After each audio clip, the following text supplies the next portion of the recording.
This is DPM Journey checking in with you today. Today I want to show you how to change the AC clutch pulley and AC clutch hub on a 2010 F150 5.4 liter 3 valve.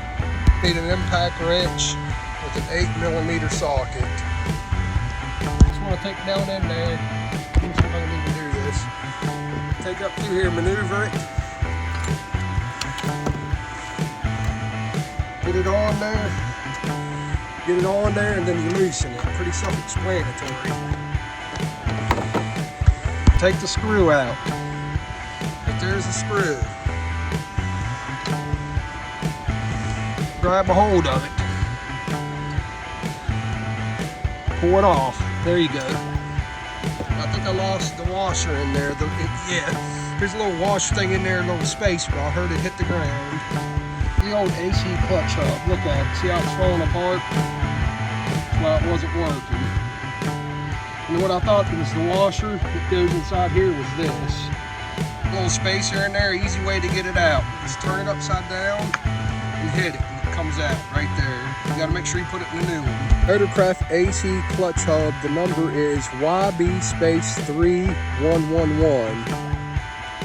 It's the new one.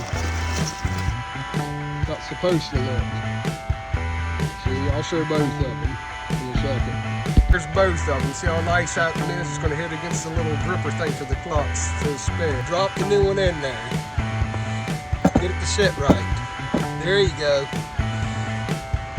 Got the spacer in there. I'll put my screw in there to kind of hold that spacer in place, and then you slide it in there easy. The AC clutch pulley part number is YB-3109. And I will leave links for both in the description. Here's the old AC clutch pulley. See some of the bearings missing? Ain't no good. I had to buy a new one. I ordered it. There's the new one. It's all good to go.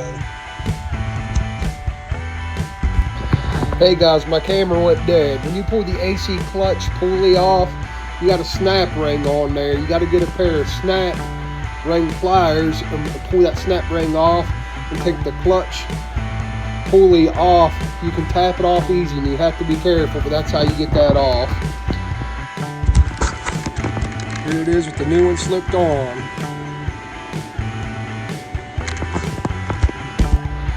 When you slide the AC clutch hub on there, put the bolt in there, and don't tighten it too tight because it will break. It don't take a lot of torque. Do it hand tighten just a little bit more after that, and that should be good.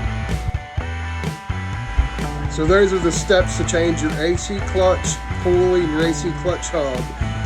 My camera went dead through some of it, so I didn't get to show it all, but I hope this helps you guys if you go to tackle this job. This is DPM Journey checking out till next time.